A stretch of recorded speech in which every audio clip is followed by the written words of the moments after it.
ড্রামাটির শুরুতেই আমরা দেখি একটি মেয়েকে খুন করা হয়, আর সেখানে থাকা দুইজন লোক লুকিয়ে তাকে খুন হতে দেখছিল। তারপর আমরা একজন আইনজীবীকে দেখি, যার নাম ডুংসো, যাকে ৩ বছরের জন্য সাসপেন্ড করা হয়েছে। ৩ বছর পরে সে সরকারিভাবে আবার যে কোনো কেস লড়তে পারবে। তাই বর্তমানে সে একজন প্রাইভেট লয়ার হিসাবে কাজ করছিল, আর বিভিন্ন জেলে গিয়ে কয়েদিদের সঙ্গে দেখা করে তাদের কেস লড়ার কথা বলে। অনেক কয়েদি প্রথমে কেস দেওয়ার জন্য রাজি হয়ে গেলেও যখন জানতে পারে যে তার ফি এত বেশি বা সে সরকারের পক্ষ থেকে আসা কোনো আইনজীবী না, তখন তারা আপত্তি জানায়। যার কারণে ডংসু আর্থিকভাবে অনেক বেশি স্ট্রাগল করছিল। তারপর ডংসু তার ভাতিজির সঙ্গে দেখা করে, আর তাকে নিয়ে সে তার মায়ের সঙ্গে দেখা করার জন্য যায়। আমরা জানি তার মা একটি নার্সিংহোমে থাকেন, আর তিনি মানসিকভাবে অসুস্থ, মানে তাকে ভালোভাবে চিনতে পারতেন না। ঠিক তখনই ডংসুর আরেক ভাই সেখানে চলে আসে। তারপর পুরো পরিবার একসঙ্গে কিছু সময় কাটায়। কয়েকদিন পর ডংসুর ভাই তাকে একজন ক্লায়েন্ট এনে দেয়। ক্লায়েন্টের নাম সিডিয়ং, যে কিনা আগে একসময় স্কুলে থাকতে অনেক ভালো খেলোয়াড় ছিল। একটি ম্যাচে সে বল দিয়ে একজন খেলোয়াড়কে আঘাত করে। আম্পায়ার যখন তার বিপক্ষে রায় দেয়, তখন সে অনেক বেশি রেগে যায় আর আম্পায়ারকে অনেক মারধর করে। এসব কিছু বাদ দিয়ে এখন সে শক্তিশালী একটি গ্যাংয়ের লিডার, আর বিভিন্ন ধরনের নাইট ক্লাব এবং বিভিন্ন বার সে নিয়ন্ত্রণ করে। তারপর তার ভাই ডংসুর সেই গোপন অবৈধ জুয়ার আসরও দেখায়। কিন্তু এসবের মধ্যে ডংসুর সন্দেহ হয়, এত ধনী একজন গ্যাংস্টার তার মতো একজন কেন আইনজীবীকে বেছে নিল। নিশ্চয়ই এর মধ্যে কোনো ঝামেলা আছে। কিন্তু তার ভাই তাকে রিকোয়েস্ট করে বলে যে, কালকে একবার গিয়ে দেখা করো, যদি তোমার ভালো লাগে তাহলে কেসটি নিও। এরপর ডংসু অপরাধী ডুইয়ং এর সঙ্গে দেখা করার জন্য যায়। কিন্তু যখন সে রেজিস্ট্রেশনে সাইন করবে, তখন জানতে পারে যে 15 দিন পরেই ডুইয়ং জেল থেকে রেহাই পাবে। তার প্রশ্ন জাগে, যখন সবকিছু ওকে, তখন সে আর তার সঙ্গে দেখা করে কি করবে। সে তার ভাইকে ফোন করে বিষয়টা জানায়, কিন্তু তার ভাই তারপরেও তাকে বলে দেখা করার জন্য। তারপর সে ডইয়ং এর সঙ্গে দেখা করে। এক পর্যায়ে সে তার অতীত সম্পর্কে জানতে চায়, কিন্তু ডইয়ং বলে যে, আমি তোমার অতীত সম্পর্কে জানি, আর তোমার গল্পটা আমার অনেক বেশি ইন্টারেস্টিং লেগেছে। তখন আমরা জানতে পারি ডংসো তার সততার কারণে ৩ বছরের জন্য সরকারিভাবে আইনজীবী হওয়া থেকে সাসপেন্ড খেয়েছে। যার কারণে গ্যাংস্টার ডয়ং তার প্রতি দয়ার চোখে তাকায়, যেটা কিনা ডংসুর মোটেও ভালো লাগে না। সে নিজেকে অপমানিত মনে করে। সিন চেঞ্জ হয়। আমরা দেখি ডংসু সেখান থেকে চলে যাচ্ছিল। তখন একজন লোক তাকে একটি ব্যাগ দেয়। ব্যাগটা খুলে ডংসু তো অবাক হয়ে যায়। তারপর আমরা দেখি সে তার ছোট ভাই বমজিনের কাছে যায়, যে কিনা কম্পিউটার রিপেয়ারিংয়ের দোকানে কাজ করত। ডংসু সেখানে গিয়ে তাকে বলে যে, যে ব্যক্তি তোমাকে ওই গ্যাংস্টারের অ্যাড্রেস দিয়েছে তার সঙ্গে কি তোমার যোগাযোগ আছে? সে বলে হ্যাঁ। তারপর বলে তাকে কিছু জিনিস ফেরত দিতে হবে। তখন আমরা দেখি তার হাতে থাকা বাক্সটিতে অনেকগুলো টাকা ছিল। তার ভাই জানতে চায় যে, আসল কেসটা কি, আমাকে খুলে বলো। তখন ডংসু বলা শুরু করে। ফ্ল্যাশব্যাকে আমরা দেখি ডয়ং তাকে ৫ কোটি ওন দেওয়ার প্রস্তাব দেয়। বিনিময়ে শুধু বলে তার গার্লফ্রেন্ডের উপর নজর রাখতে হবে, আর সে অন্য কোনো পুরুষের সঙ্গে সম্পর্কে আছে কিনা সেটা খুঁজে বের করতে হবে। তখন আইনজীবী ডংসু বলে, এটা তো তুমি যে কোনো কাউকে দিয়ে করাতে পারবে, আমাকেই কেন চুজ করলে? তখন ডয়ং স্মাইল করে আর বলে, তোমার মতো একজন লোককে দিয়ে এই কাজ করানোর মজাই আলাদা। যেটা কিনা ডসংয়ের আত্মসম্মানে আরও বড় করে আঘাত দেয়। যার কারণে সে ডইয়ংকে বলে সে এই কাজ করতে পারবে না। ডইয়ংও তাকে বলে, তাহলে এরকম অসহায়ের মতো জীবনযাপন করো, আর বিভিন্ন জেলে জেলে গিয়ে কেস নেওয়ার চেষ্টা করো। তোমার মতো লোক এসবই করতে পারবে। আমরা দেখি বর্তমানে বুমা যে তাকে বোঝানোর চেষ্টা করছিল যে, যদি সে এই টাকা নেয় তাহলে নিজের জীবন পরিবর্তন করতে পারবে এবং তার আর্থিক অবস্থাও ভালো হবে। একসময় সে নিজের একটা অফিসও খুলতে পারবে। কিন্তু ডসং কোনোভাবেই রাজি হয় না। সে মনে করে তার জন্য এই মেয়েটা বিপদে পড়তে পারে। তারপর ডসংয়ের জীবনে নেমে আসে আরেকটা বিপদ। তার ওয়াইফ ফাইন্যান্সিয়ালি তাকে সাপোর্ট করার জন্য কেএমআরটে পার্ট টাইম জব করত। সেখানের ম্যানেজার তার সঙ্গে খারাপ আচরণ করে, মানে তাকে হ্যারাস করার চেষ্টা করে, যেটা শুনে ডসংয়ের অনেক বেশি রাগ উঠে যায়। কিন্তু তখন ডসংয়ের ওয়াইফ জানায় যে কোনো কিছু না করার জন্য, কারণ সে ওই ম্যানেজারের কাছ থেকে 10 মিলিয়ন ওন ধার নিয়েছিল। যেটা শুনে ডসং অনেকটা অবাক হয়ে যায় আর সে জিজ্ঞাসা করে, তোমার এতগুলো টাকার কী বা প্রয়োজন ছিল? তখন তার ওয়াইফ জানায় যে ওই দিন তার মা নার্সিংহোমে আগুন লাগিয়ে দিয়েছিল, যার কারণে সেখানে অনেক টাকা লস হয়েছে। ক্ষতিপূরণ হিসাবে 10 মিলিয়ন ওন দিতে হয়েছে। সে তাকে কোনো কিছু জানায়নি, কারণ সে অলরেডি নিজের চাকরি নিয়ে অনেক বেশি হয়রানির মধ্যে ছিল। এসব শুনে ডসংয়ের অনেক খারাপ লাগে। তারপর সে সেই ম্যানেজারের সঙ্গে দেখা করে আর তাকে হুমকি দেওয়া শুরু করে আর বলে তার কাজের জন্য সে শাস্তি পাবে। এক পর্যায়ে সেই ম্যানেজার ডসংকে ছোট করা শুরু করে আর বলে, তুমি আবার কিসের লয়ার? সত্যি যদি লয়ার হতে তাহলে তোমার ওয়াইফ কেন 10 মিলিয়ন ওনের জন্য আমার কাছে আসবে? যদি তুমি সত্যিকারের লয়ার হয়ে থাকো তাহলে এখনই আমার টাকা আমাকে দিয়ে দিও। এসব শুনে তো ডসং অনেক বেশি টিগার হয়ে যায় আর রাগ করে বাইরে চলে যায়। তারপর সে তার গাড়িতে থাকা টাকাগুলো এনে ম্যানেজারকে দেয় আর রাগ করে নিজের যোগ্যতা প্রমাণ করার চেষ্টা করে। সে তাকে ভয় দেখিয়ে বলে যে তার ওয়াইফের কাছ থেকে দূরে থাকার জন্য আর এই জব ছেড়ে দেওয়ার জন্য, আর না হয় ট্রান্সফার হয়ে যাওয়ার জন্য বলে। তারপর আমরা দেখি ডসং দইয়ংয়ের সঙ্গে দেখা করে আর তাকে বলে সে এই কাজটি করতে রাজি আছে। তারপর আমরা ফ্ল্যাশব্যাকের একটি সিন দেখি যেখানে ডইয়ং খুব মাতাল অবস্থায় গাড়ি চালাচ্ছিল এবং পুলিশের গাড়ি তাকে ধরে ফেলে। কিন্তু প্রশ্ন হলো, সে কখনোই এত বেশি ড্রিঙ্কস করে মাতাল হয়ে গাড়ি চালায় না। তার মানে নিশ্চিত ওই রাতে তার ড্রিঙ্কসে কেউ কোনো একটা কিছু মিশিয়ে দিয়েছিল। এরপর আমরা দেখি ডংসু ডইয়ংয়ের গার্লফ্রেন্ড পার্ক যেই সম্পর্কে খোঁজখবর নেওয়া শুরু করে। যেই একজন হোস্টেস বার মালিক হলেও তার উঠা বসা ছিল অনেক প্রভাবশালী ব্যক্তিদের সঙ্গে। ডংসু তাকে নিয়ে তদন্ত শুরু করে এবং জানতে পারে সে নিয়মিত সময়মতো কাজে আসে এবং ভিআইপি ক্লায়েন্টদেরও নিজে সামলায়। ডংসু আর তার ভাই প্রায় 10 দিন জিইকে ফলো করে, কিন্তু তার সম্পর্কে সন্দেহজনক কোনো ধরনের প্রমাণ খুঁজে পায় না। এদিকে ডংসু বুঝতে পারে ডইয়ংয়ের আসল উদ্দেশ্য জেইকে নিয়ে নয়, বরং সে এমন একজন ব্যক্তিকে খুঁজে বের করতে চাচ্ছিল যে কিনা তার টিমে থেকে তার সঙ্গে বিশ্বাসঘাতকতা করেছে। তারপর ডংসু ডইয়ংয়ের সঙ্গে দেখা করে আর জানায় সে তেমন কোনো সলিড প্রমাণ খুঁজে পায়নি। তার মনে হচ্ছে জেইয়ের অন্য কারো সঙ্গে সম্পর্ক নেই। ডইয়ং বলে, মনে হচ্ছে, কিন্তু তুমি শিওর না। সে অনেক বেশি রেগে যায় আর বলে, তোমাকে একটা কাজ দিয়েছি, সেটাও ভালোভাবে করতে পারছো না। তারপর সে ডংসু এর পরিবার এবং ভাতিজিকে নিয়ে কথা বলে আর বলে, যদি তুমি ভালোভাবে এটা করতে না পারো তাহলে বুঝতেই পারছো তাদের সঙ্গে কি হতে পারে। তারপর আমরা দেখি ডংসু এর ওয়াইফ তাকে নতুন ক্লায়েন্ট সম্পর্কে জিজ্ঞাসা করে, কারণ ওই ক্লায়েন্ট তাদেরকে অনেক বড় অ্যামাউন্টে টাকা দিয়েছে, তাই সে কেস সম্পর্কে জানতে চাচ্ছিল। কিন্তু ডংসু বিষয়টা ইগনোর করে এবং স্মাইল করে সেখান থেকে চলে যায়। তারপর ডংসু আর তার ভাই মিলে জেইয়ের বাড়িতে গোপন ক্যামেরা বসানোর পরিকল্পনা করে। তাদের হাতে সময় মাত্র 2 দিন ছিল, কারণ এরপর ডইয়ং জেল থেকে বের হয়ে যাবে আর তার জেল থেকে বের হওয়ার আগেই ডসংকে সব রহস্য ফাঁস করতে হবে। তারপর আমরা দেখি তারা জেইয়ের বাড়িতে বিভিন্ন জায়গায় ক্যামেরাগুলো লুকিয়ে রাখে আর যাওয়ার সময় তারা একটা রুমে চলে যায়।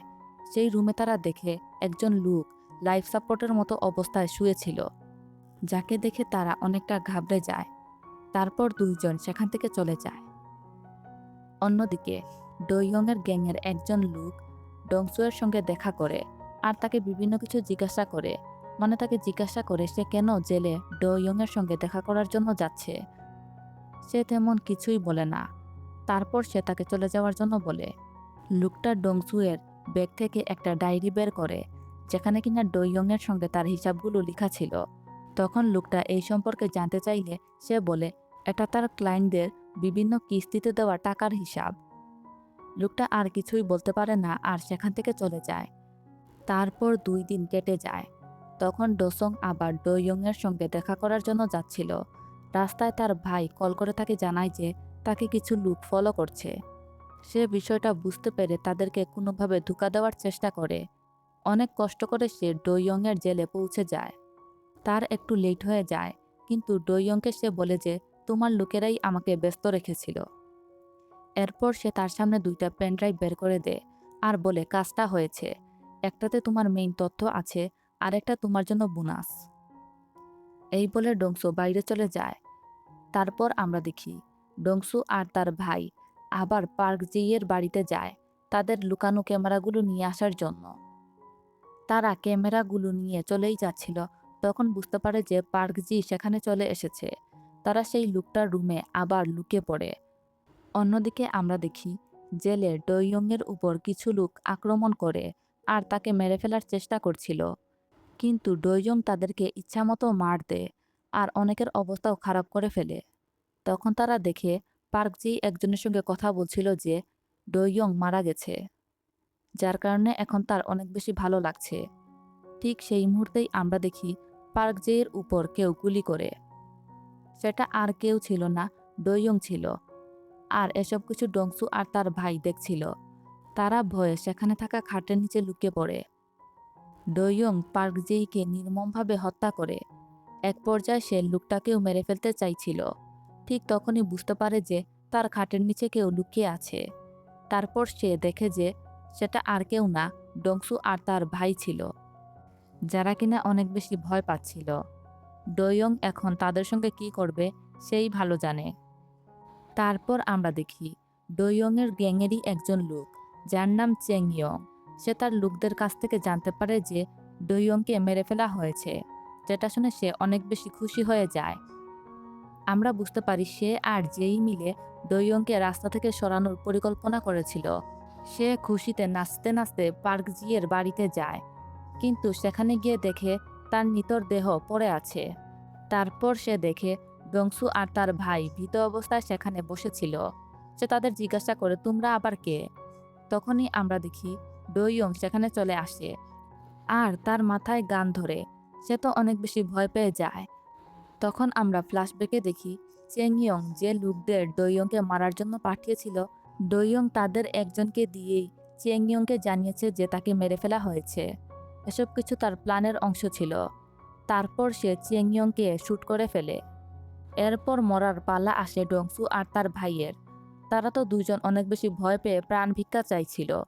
তখন ডংসু বুদ্ধি করে ডংইয়ংকে বুঝায় যে যদি সে সবাইকে মেরে ফেলে তাহলে 4টা লাশ তার জন্য ঠিকানা লাগানো অনেক কঠিন হয়ে যাবে। এছাড়াও বোঝানোর চেষ্টা করে যে তার আর ডংসুর সম্পর্ক হলো লয়ার আর ক্লায়েন্টের, তাই তাদের মধ্যে এসব কিছু গোপনই থাকবে। আর ডইয়ংয়ের সেফটির জন্য সে একটা এলিবি তৈরি করবে। ডইয়ং এসব কিছু শুনে কি একটা বুঝে তার এই প্রপোজালে রাজি হয়ে যায়। তারপর আমরা দেখি ডংসু আর তার ভাই লাশগুলোকে ঠিকানা লাগায়, কিন্তু বমজি অনেকটা ভেঙে পড়ে।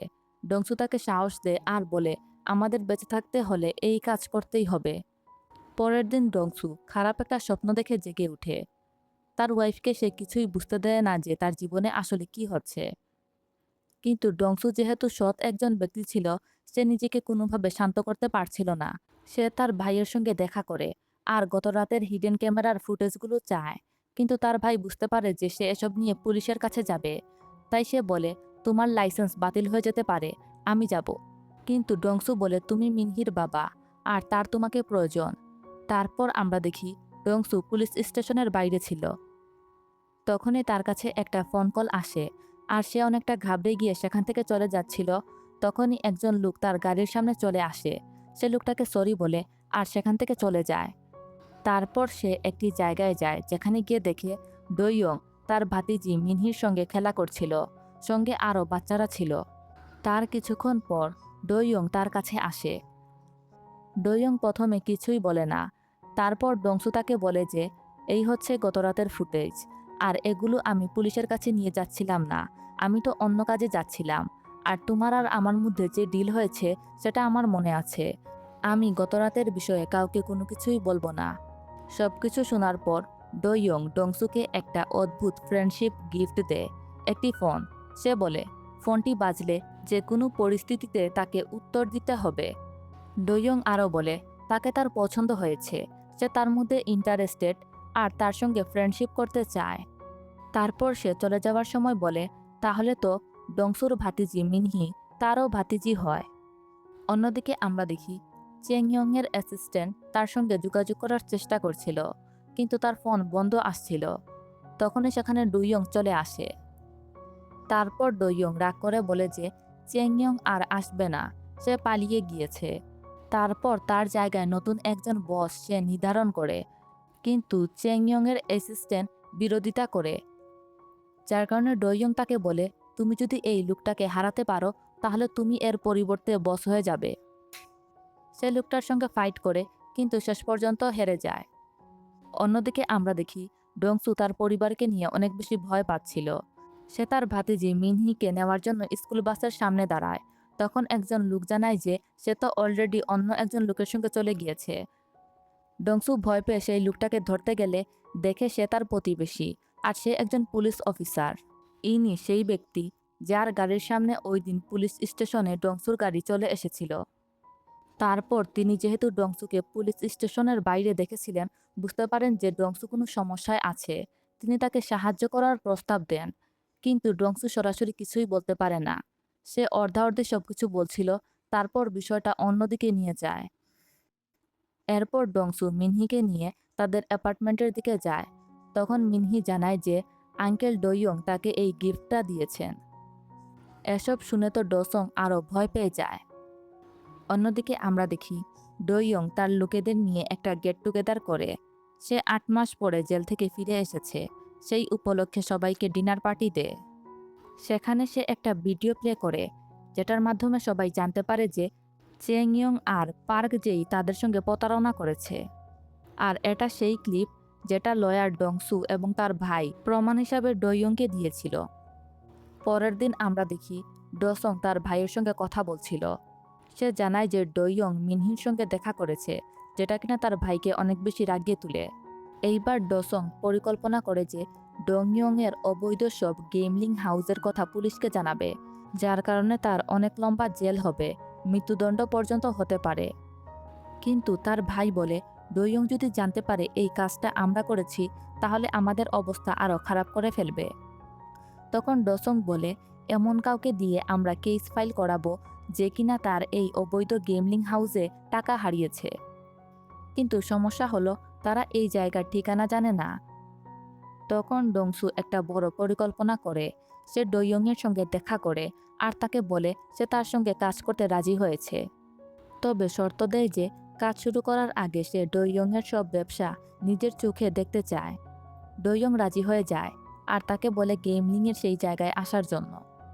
পরের দিন ডসং একটি নির্দিষ্ট জায়গায় যায় আর সেখান থেকে কিছু লোক তাকে পিক আপ করে। তারপর তারা তাকে বোর্ডে করে একটা নির্জন আইল্যান্ড টাইপের জায়গায় নিয়ে যায়।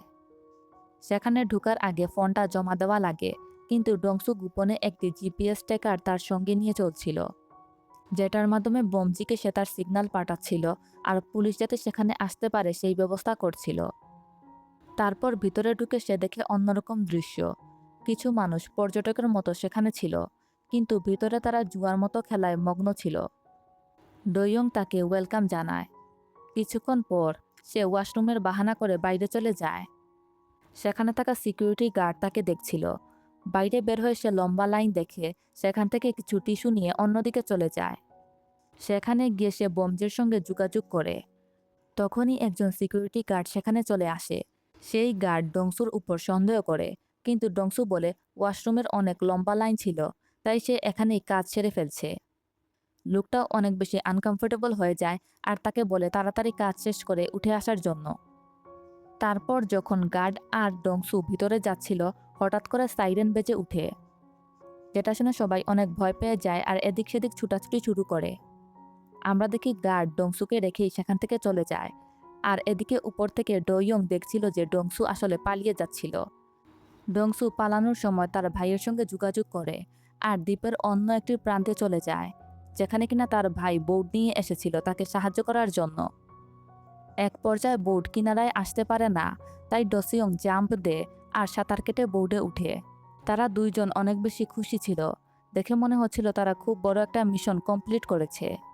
পরের দিন সকালে ডংসু ঘুম থেকে উঠে খবরের কাগজ চেক করে, কিন্তু সে অবাক হয়ে যায়। সে খুঁজেই পায় না যে গেমলিং হাউসে পুলিশের অভিযানের খবর। তারপর সে টিভিতে খবর দেখে, কিন্তু বিভিন্ন রাজনৈতিক খবর এবং অনলাইন গেমলিং নিয়ে আলোচনা হচ্ছিল। ডংসুর সন্দেহ বাড়ে, ঠিক তখনই তার সেই ফোনে কল আসে, যেটা রিসিভ করে ডংসু অনেকটা ভয় পেয়ে যায়, কারণ তাকে ডোয়ং ফোন করেছিল। এরপর ডংসু ডোয়ংয়ের সঙ্গে দেখা করে। সেখানে সে অনেকটা কনফিডেন্টলি কথা বলার চেষ্টা করে।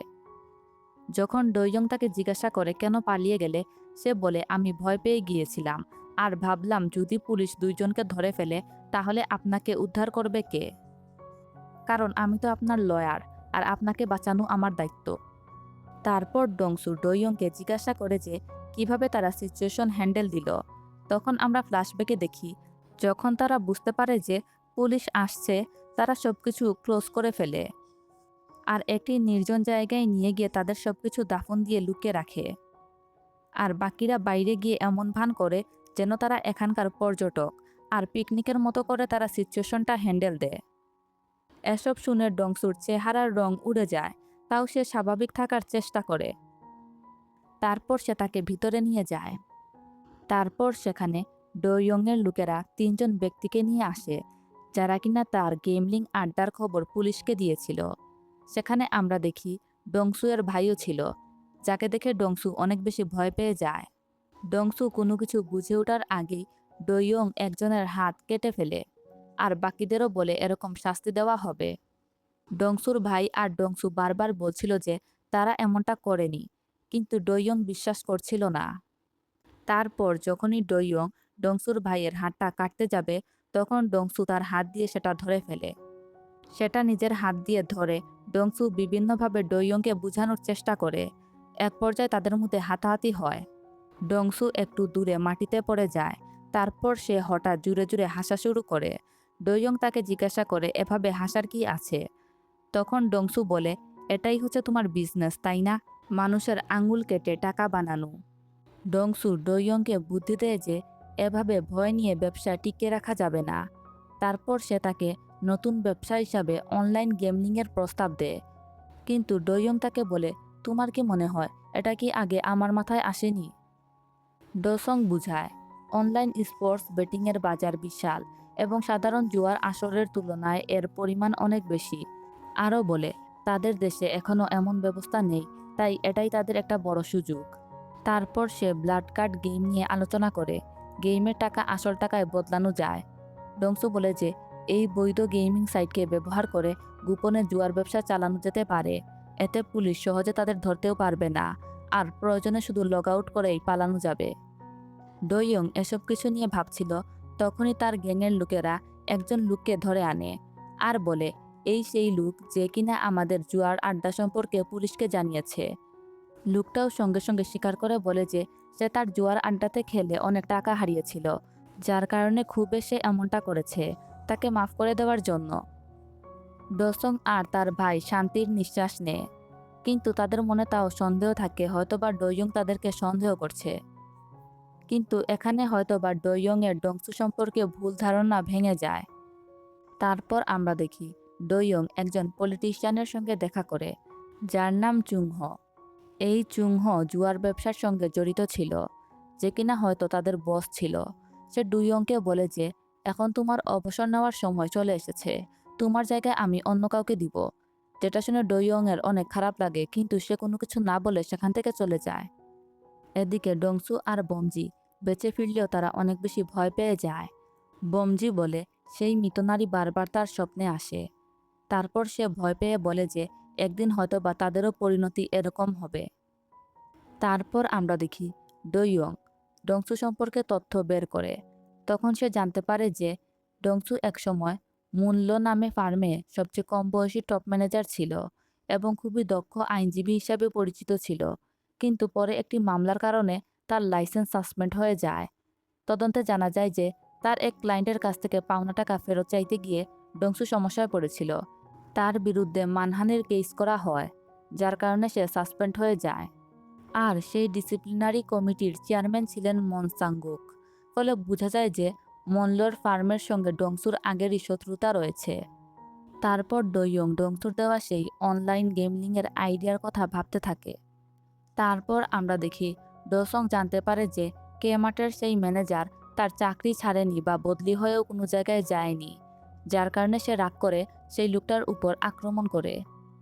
এক পর্যায়ে পুলিশ তাকে ধরে নিয়ে যায়। তারপর আমরা দেখি সেই কেমার্টের ম্যানেজারের যে আইনজীবী ছিল সে মুন ল ফার্মের আইনজীবী মুন হিজন ছিল, যে কিনা ডংসুকে হুমকি দিয়ে বলে যে সে এখন নির্বাচনে দাঁড়ানোর প্রস্তুতি নিচ্ছে এবং এই মামলাটি তার শেষ বড় মামলা। সে ডংসুর লাইসেন্স একেবারে বাতিল করে দেখাতে চায় যে মূল্য ফার্মের সঙ্গে ঝামেলা করলে কি হয়। কিন্তু ডংসু এইবার হার না মানার সিদ্ধান্ত নেয়। সে বলে সে তাদের জন্য মামলাটা কঠিন করে লড়বে। তখনই ডংসুর আগের পরিচিত একজন তার সামনে আসে আর বলে এই মামলাটা এখানেই মিটিয়ে ফেলা উচিত, আর নিজেকে কত এইভাবে কষ্ট দিবে। তখন আমরা জানতে পারি যে পার্ক জিয়ন নামে একজনকে সাহায্য করতে গিয়ে ডংসু মূল্য ফার্মের বিরুদ্ধে দাঁড়িয়েছিল। ডংসু বলে যে পার্ক জিয়নের মৃত্যু আত্মহত্যা ছিল না, সে এই কোম্পানির হিসাবরক্ষক ছিল এবং তার উপর 50 মিলিয়ন ওনের তহবিল আত্মসাতের অভিযোগ ছিল। কিন্তু ডংসু জানায় যে আসলে সেই টাকাগুলো ইনলিগ্যাল পলিটিক্যাল ফান্ড ছিল আর পার্ক জিকে শুধু টাকা বহন করার জন্য ব্যবহার করা হয়েছিল। কিন্তু মূল্য ফার্মের এরা অনেক বেশি ক্ষমতাবান, তাই ডংসু একা তাদের কিছুই করতে পারবে না।